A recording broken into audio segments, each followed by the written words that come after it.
En Zouglou, ça réussit toujours. Un ancien chef rebelle du Mali explique le rôle de la France dans la crise libyenne et donc les conséquences sur le Mali. Venez écouter. Pendant que vous étiez dans la rébellion, vous avez été financé par qui?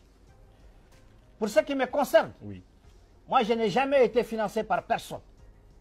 J'ai pu, par la grâce de Dieu, organiser sur la base de mes valeurs intrinsèques et sur la base de ma légitimité que j'ai de par ma communauté, qui a aussi obtenu des armes avec ses chameaux, avec ses vaches, avec tout le reste, pour les organiser et les mettre sur le chemin du Sali, qui est celui du Mali et de la République et de l'unité nationale.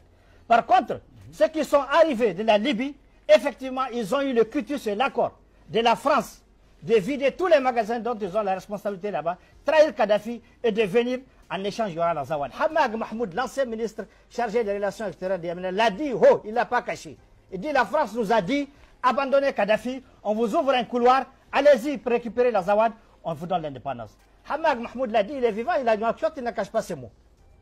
Alors lorsque nous avons compris que le complot était clair, nous en tant que républicains convaincus, nous n'avons pas peur de nous inscrire dans cette turbulence pour sauver ce qui peut être sauvé.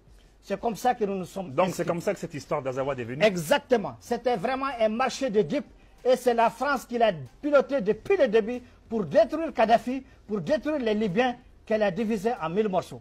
Aujourd'hui, elle nous parle d'un tas de choses alors que les conséquences graves, elle répondra devant l'histoire. Et s'il y a justice dans ce monde, Sarkozy et tous ceux qui ont travaillé avec lui doivent répondre devant une justice. Et s'ils ne répondent pas devant cette justice, ils répondront devant la justice de Dieu, parce qu'elle est inévitable. Oui, mais vous ne craignez pas des représailles aujourd'hui? Les représailles, pourquoi? Est-ce qu'il y a plus de représailles que ce que nous vivons? Mais j'ai l'habitude de dire, les Ivoiriens ont un adage qui dit que Cabrimoire n'a pas peur de mourir.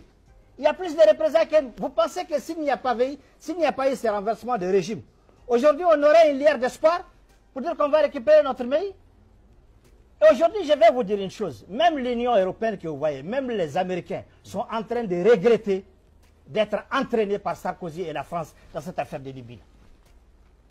Personne n'en a tiré le grand profit. Tout le monde a... Donc, ce qui s'est passé par le passé, aujourd'hui, ça ne peut plus revenir. Ça ne peut plus revenir. Donc, je continue un peu cette histoire. Sur Boubou Cissé. Donc, on en était là-bas. Alors, ils ont encore triché pour que Boubou Cissé revienne. Boubou Cissé s'est investi, il s'est mis à 4 pieds pour aider la France et faire revenir les anciennes pratiques. Encore le peuple a dit niet. Et pourtant, jusqu'ici, la grande miette n'a pas pipé un mot. Ils ont observé. En Zouglou, ça réussit toujours.